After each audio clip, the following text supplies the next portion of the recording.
एंखोरबारि youth क्लाबजों बानजायजानाय जोलुर गेलेनाय बादायलायनाया दिनै थुंगेबाय। उदालगुरि जिल्लानि एक्स एनडिएफबि सोरां दैमारिया सेथि आरो नैथि मोननै बान्थाखौबो दान होनायनि गेजेरजों मुंख्लं बिसि बर'नि मुङै एंखोरबारि युथ क्लाबजों बानजायजानाय जोलुर गेलेनाय बादायलायनाया दिनै थुंगेबाय। दिनैनि जोबथा बादायलायनायाव राङाघरा आरो दैफां फाख्रिबारि गेलेमु हानजानि गेजेराव जायो आरो राङाघरा गेलेमु हानजाया 2 गलाव देरहासार जानो हायो। दिनैनि जोबथा बादायलायनायखौ बेखेवनानै होयो बिटिआरनि एमसिएलए सन्जय सरगियारिया। बे समाव सेथि आरो नैथि मोननै बान्था बावगिरि सोरां दैमारिया मा फोरमायखो फै जों नायनि।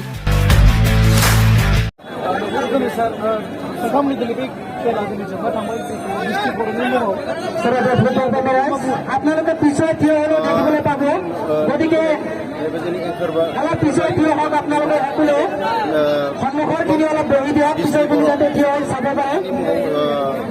অলপ পিছত থিয় হৈ আপোনালোকে সন্মুখৰ খিনি বহি দিয়ক।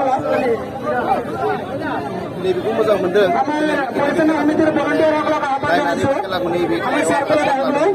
मानो होनबा खेलाया मोजां शान्तिपूर्ण भाबै मोजां जोबनानै थांबाय।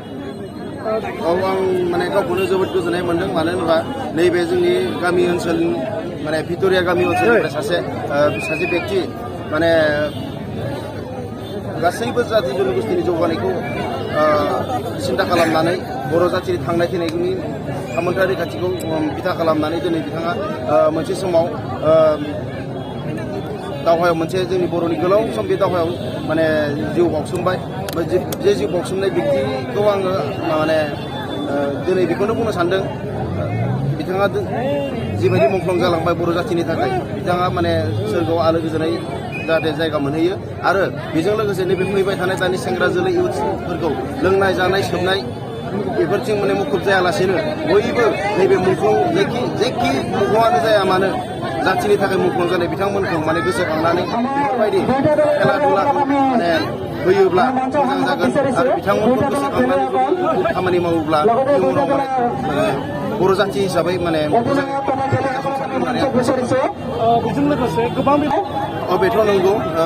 2020-27 बिटिआर सुक्ति जानानै थांनाय हिसाबै जेसेबां जोंनि माने बड'लेण्डनि दावहायाव माने मुंख्लं जानाय बिथांमोन दङ, बिथांमोननि न'खरखौ बा बिथांमोननि बिसि फिसा माने थांना थानायनि थाखाय बिटिआर सरकाराव जायफ्रानो दं बिथांमोना थाबैनो अनसुंथाइफोरखौ माने होफुंनांगौ होननानै आंनिबो दाबि। दिनैनि फाइनालाव राङाघरा एफसि आरो दैफां फाख्रिबारि एफसि बिथांमोना गेलेदोंमोन।